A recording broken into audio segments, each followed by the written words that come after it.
tutoriel avec Grid 3, qui est un outil de communication alternatif et amélioré.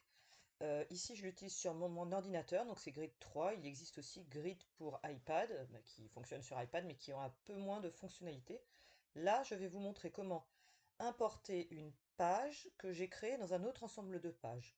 En fait, je fais des petits livres animés pour des petites filles que j'accompagne ou dont j'accompagne les familles. Et à chaque livre, maintenant, j'adjoins un tableau de communication avec le vocabulaire spécifique à ce livre, ou qui en tout cas permet de lire ce livre.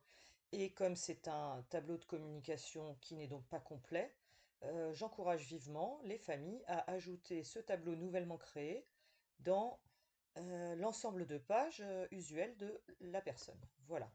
Donc, c'est je vais vouloir les mettre ici, vous voyez, dans école, histoire.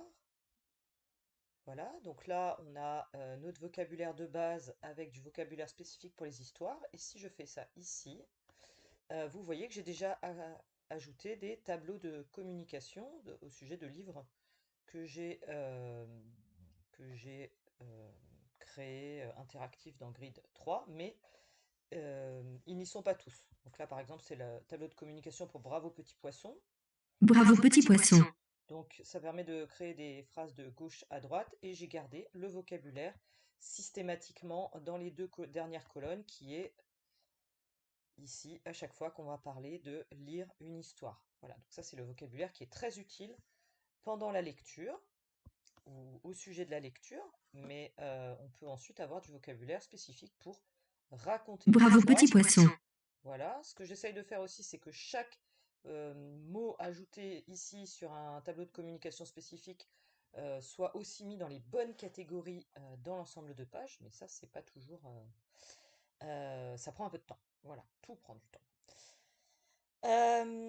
Eh bien, nous, on veut ajouter le tableau d'un autre livre. Donc, menu, édition de la page. Je viens dans ensemble de pages. Et je vais choisir ajout à partir d'un autre ensemble de pages.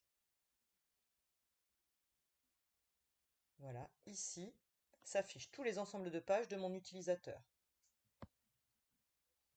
Je vais aller dans mes livres adaptés, voilà les deux derniers que j'ai créés.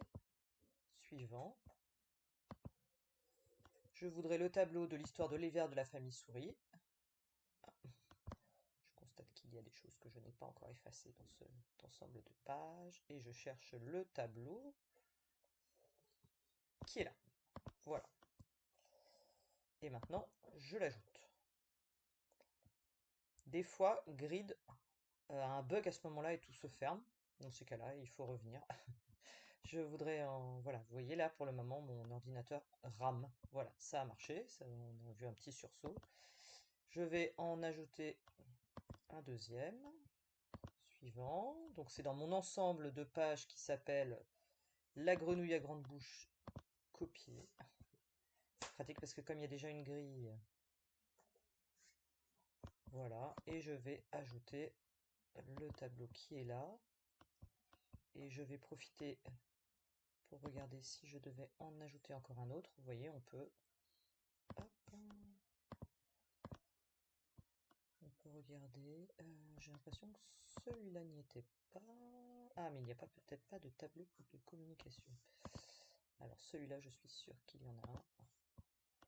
Voilà, et il est là. J'ai fait attention lorsque j'ai créé l'ensemble de pages à nommer cette page-là de la même manière que les pages du Supercore 50 sont nommées pour que ça aille tout de suite se mettre au bon endroit.